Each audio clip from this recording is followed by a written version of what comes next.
Majorly, we need to think about one thing: training or mentoring someone, they do change the mind. This is true.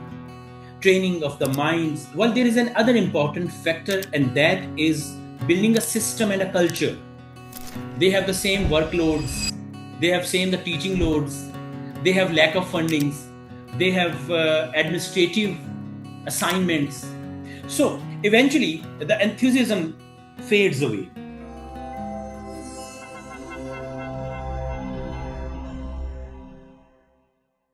How's he over there? Yeah. How's it going? Oh, at this time, we have a rainy season here in Lahore, Pakistan, Okay. and monsoon is there, and every day it's raining cats and dogs. Yeah, I understand. I understand. Yeah, but I believe maybe in the in upcoming months, it's definitely going to get stable. So, how's the weather there and at your place? Very fine. What's going on? Very fine. Not really so hot. Everywhere is cool, and yeah, very nice. Okay. So I think we're going to be getting started right now. Okay. All right. So, Yeah. Okay. yeah, Sure. Sure. cool. Yeah. So, welcome to the Truth in Research conversation. So, this is a conversation that is designed to inspire early career researchers across low and middle income countries and also provide insights, particularly when they do listen to experts in several fields.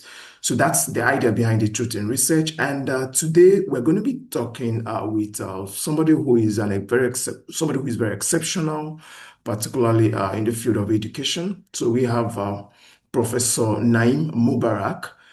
He has over 18 years experience, particularly both in national and international capacity building initiatives.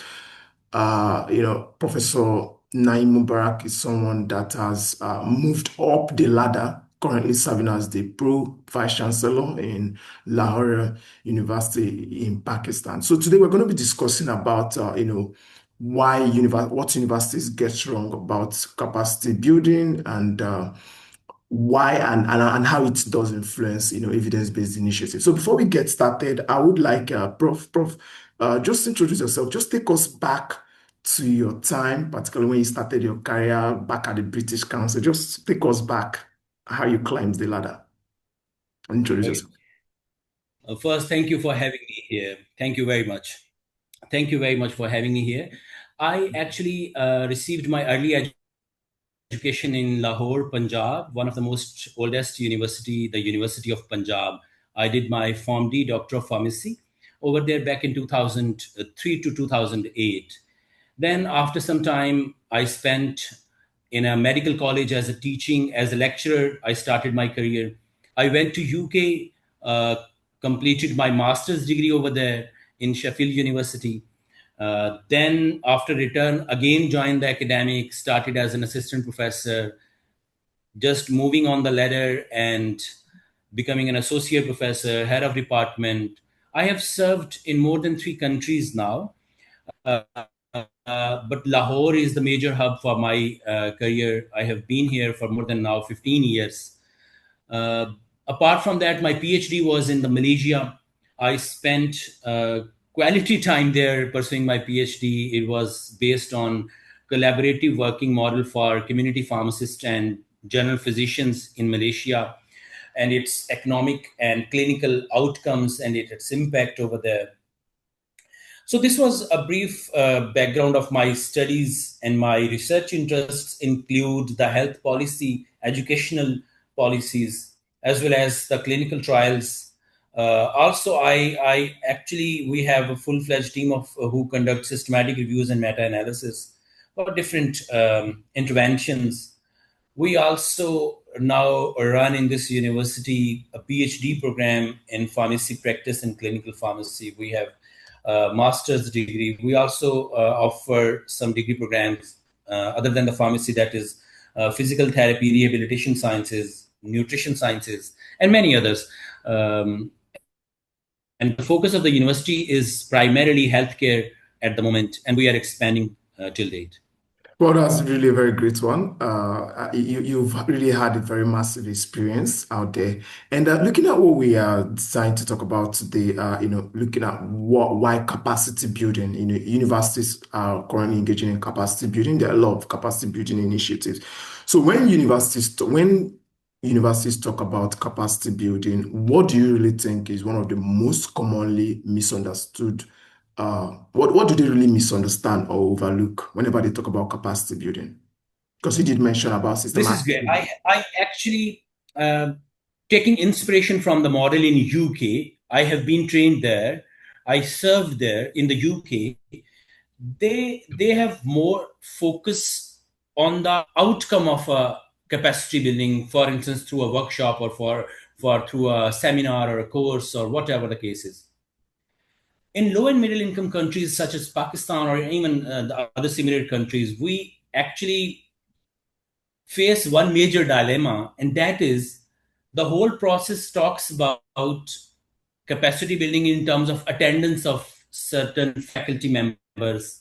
How many faculty members are there in a capacity building workshop? So they talk more about the attendance, while the fact is that attendance is an input. What happened after 3 months or 6 months of that, this is grossly missing. The outcome, the impact that training or that workshop has delivered in teaching, in policy, in research, in pedagogies, techniques, in student engagement, what kind of impact they have generated. This is major lacking. So if you ask me in a simple way, a certificate does not create capability. Mm, An ecosystem actually does. In the same way, it's not about just training people, it is actually building a system that measures the impact rather than just the participation levels. So impact is something different and attendance is something different. So all the capacity building workshops I see in our universities and the similar degree awarding institutes, how many teachers were attending. The success lies ahead of them a little more if you go, then they talk about that. yeah, true. Because if we just like you mentioned about systematic reviews and meta-analysis, which is some of what one of the evidence-based initiatives a lot of institutions do prioritize. I'm also part of what we do in our team here at St. Many of these institutions that you just mentioned now, right? They heavily invest, they invest heavily in workshops and trainings and all of that. But why do you think some of these efforts often fail to translate to stronger research output, looking at how much they are investing in it? Actually, majorly, we need to think about one thing. Training or mentoring someone, they do change the mind. This is true. Training of the minds. Well, there is another important factor, and that is building a system and a culture. The system and the cultures which we built here in universities, they have more longer lasting impact sessions or delivering through some training sessions. I have just, for instance, we plan a workshop, we delivered, the faculty get inspired, they move on, they went out of the workshop room, they have the same workloads, they have same the teaching loads, they have lack of fundings, they have administrative assignments. So eventually the enthusiasm fades away, while research productivity depends less on what people know and more whether the institutes allow them to apply what they know. So it is the institute which empower and enable them to apply what they have learned in a capacity building session. If the institution on one side arrange workshops and seminars, and on the other side does not care about the other aspects which may act as a barrier to implement that knowledge of the workshop. So this is more of this side of the society, and this side of the world faces a lot. So in short, instead of how many people attended the workshop. The question should be, what changed 6 months later? That is more important.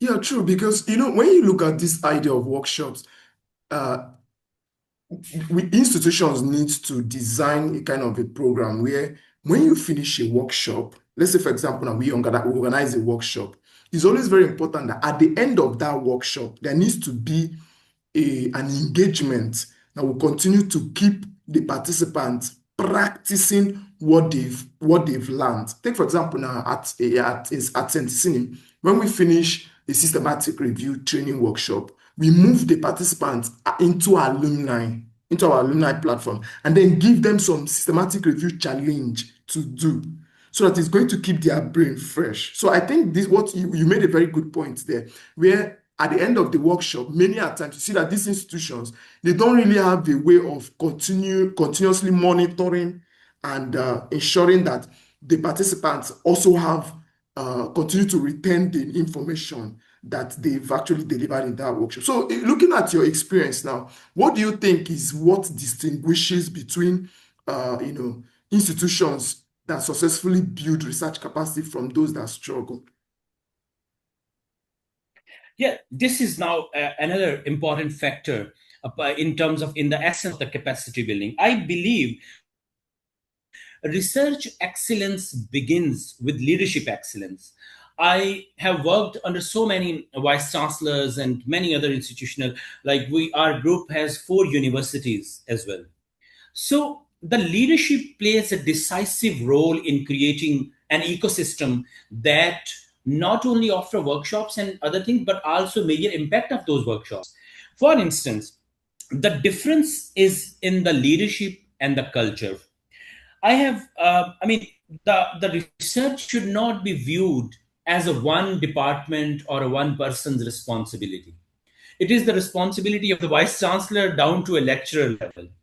So everyone in the loop is responsible for creating a research culture and to create a distinction out of that. So we actually, an important question for the sustainable research culture emerged when the leaders consistently ask a question. For instance, will this strengthen our ability to create knowledge? Because at the end of the day, the universities, the primary role is to impart knowledge. So if the leader asks a question that any kind of capacity building will lead to strengthening of the delivery in the knowledge, this will be creating a distinction and a value in terms of a large number of universities operating. So you will be emerging as the leader or standing out of the crowd. So my bottom line on this point is that it is the leadership and the culture which distinguish different universities. Leadership is strong, research focused, they feel it accountability for everybody as a research leader. And that is why actually we have this classification. If you see in the UK, we have the Russell Group of universities. These are all old red brick universities which were the cornerstone of the research intensive universities. On the other hand, we do have the types of universities which have the focus on technical education, on, for instance, under teaching university. So, if you want to create an identity and brand name and presence in the market as a leader in the research, you should select a specific niche and the leadership empower, make everybody responsible to contribute in the research culture and excellence. This is my point on that. Yeah, true, because from there, it's something that is going to create that environment. Is there any other thing you want to touch in terms of how the university leaders can create that environment? Because looking at what you just responded to now, almost, I think you just did satisfy that question because we want to create an environment where evidence-based practice can thrive. Would you want to add anything to that? How to create that environment? Yes, of course. Now, there is one very important aspect we often overlook.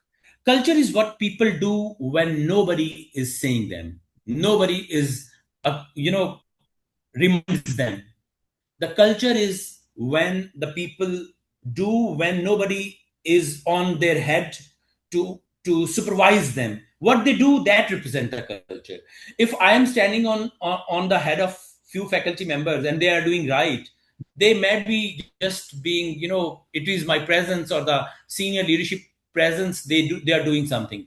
But when you inculcate a culture, then everybody does, whether somebody is present or not, whether somebody is looking at them or not, they do the right things. Now, how you create a culture which prioritize evidence based practice?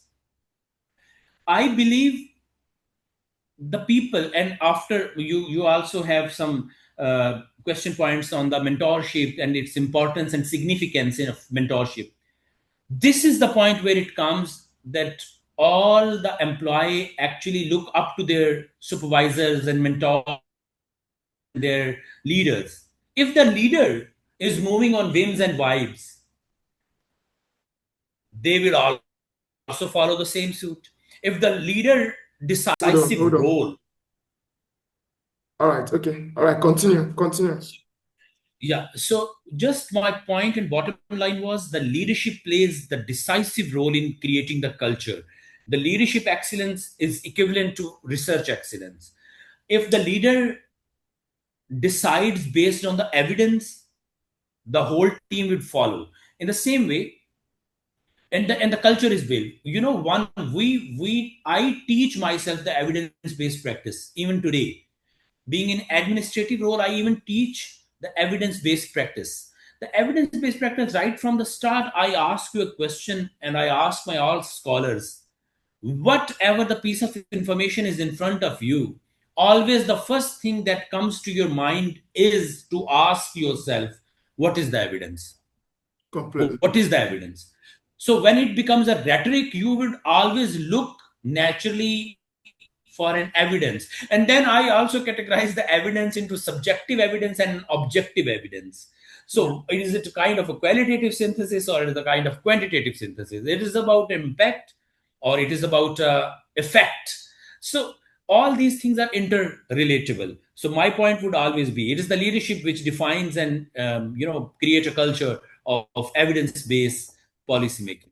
So how do we think, looking at what you just said now, so how do you think that, you know, universities in low and middle income countries, for example, in Pakistan now, how can they strengthen this research capacity for the fact that many a times some challenges that could come across could be low resources, there are, yeah, maybe there is no funding, and then then there is need for us to implement some of these strategies. So how do you think they can be able to overcome that and also strengthen it? Uh, this is true that for all the universities in low and middle income countries, they do suffer a lot because of the lack of resources or kind of limited resources. But same is the case all around the globe. There is no country where the resources are always available.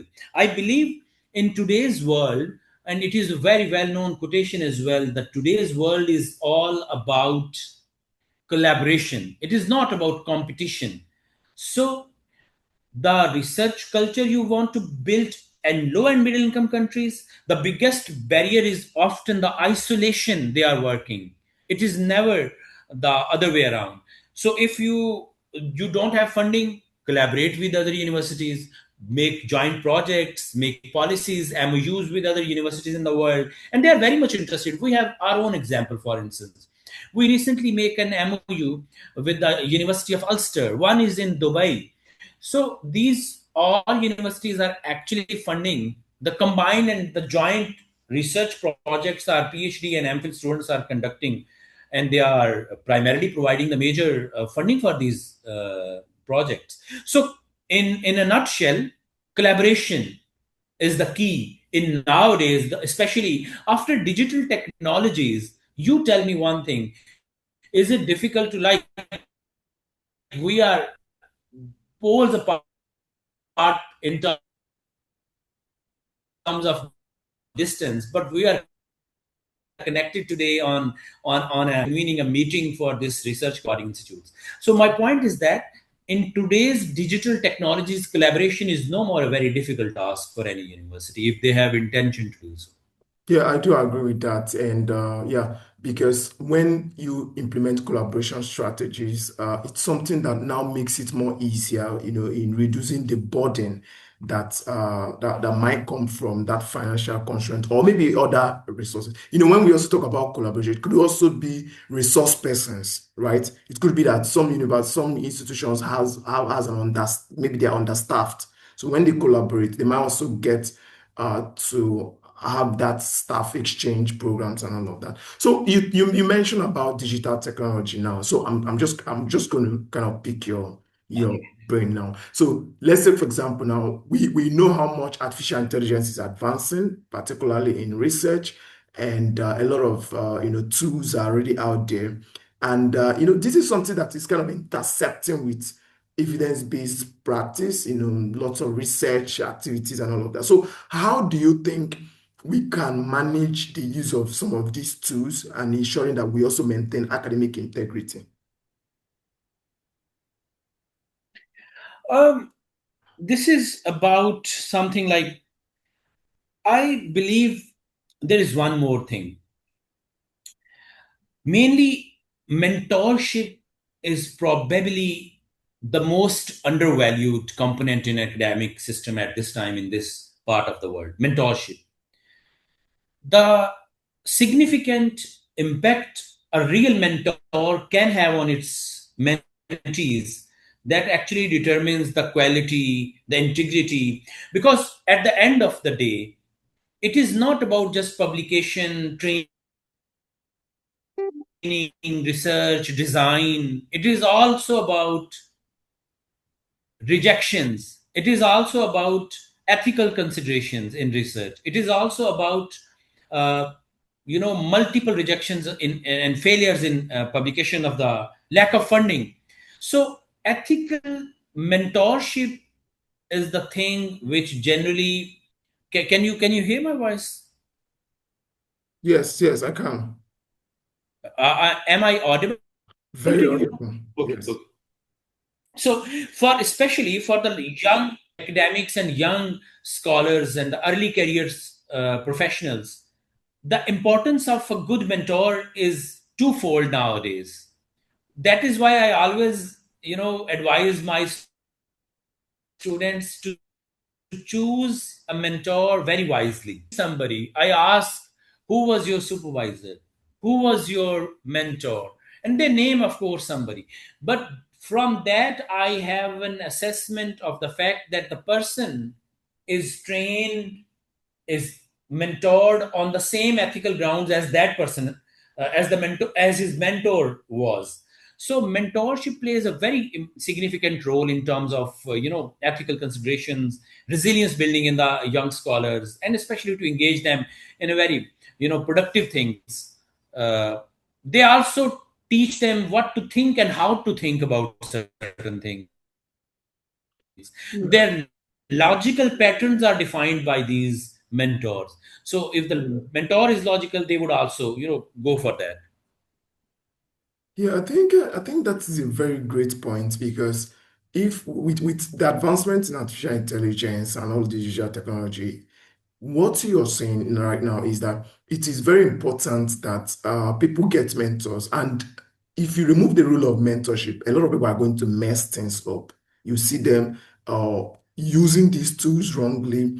And of course, it's something that can even have a scar on their academic career. So that's why it's always very important that when you have very good mentors, your mentor gets to direct you. And I think your mentorship now kind of bridges it kind of stops even the emanation of that problem, right? So that's actually a very great one.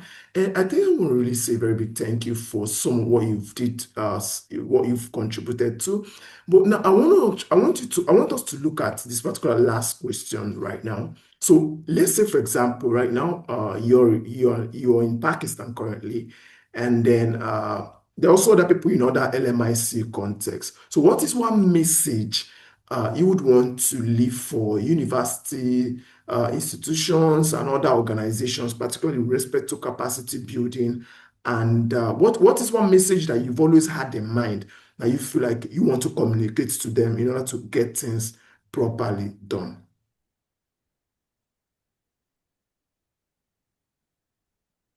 My there are 2 points now. As you know, AI and digital technologies are changing the landscape of the higher education as well. The only thing is that we need the the researchers in as well as who know basically. My message for the universities would be to create a system and design a system which actually nurture the research culture in a true sense, that nurture the evidence based practices within your own institute, so that the all faculty and the staff and the students, they can copy you. Universities should reward learning, not attendance. This is my major point. They should reward the learning, not the attendance based system. And the major dilemma always remains there. They talk about event based development. A workshop is an event based development, while they should talk about a career long development of the young scholars and the early, that to design a culture that nurture and support research outputs, and to manage other things, for instance the administrative workloads, the other things, that these should be a fine balance. And their promotions are linked with their research publications. This is good, this is good, but create a culture where the mind, you create researcher mindset, not just the papers only. Well, I must really say that, Prof, you've really, really, really opened our eyes, and I'm sure a lot of, a lot of in professionals, particularly early career researchers, who are going to be listening to this particular episode, of course, they are definitely going to find a lot of them very delightful. And even the way you highlighted about the use of artificial intelligence and ensuring that they abide by mentorship, these are things that have really gotten to me. And I want to say a very big thank you to you for this particular opportunity. Honestly, I'm sure we'll definitely have another session maybe sometime in the future when we also discuss other intricacies and other relevant concepts, particularly with respect to maybe specific details. Now, maybe it could be around systematic reviews, meta-analysis, and all of that concept, particularly in making research, shaping researchers in LMIC context. So I want to say a very big thank you, particularly for your time. So is there any other thing you might want to share, you have in mind to talk about before we call it a day? Yeah, yeah, sure. Thank you for having me here. And I also just we said we should practically do it as well. This is also a kind of capacity building interactive interviews. I would like you to have us join on our systematic review and meta analysis teams and workshops, so that we can build together the future, the culture we want to talk about, we wish to talk about, that we can culture, we can create. And this synthesizing collaboration with them, this would be, I think so, a very significant thing in our university as well. One of our student has already joined you people as well. So Yes. that's my frame of thought. Thank you very much for having me It's today. completely, and we are very much open for that collaboration, and I will definitely keep in touch with you. Thank you so much for your time. Thank you. Thank All right.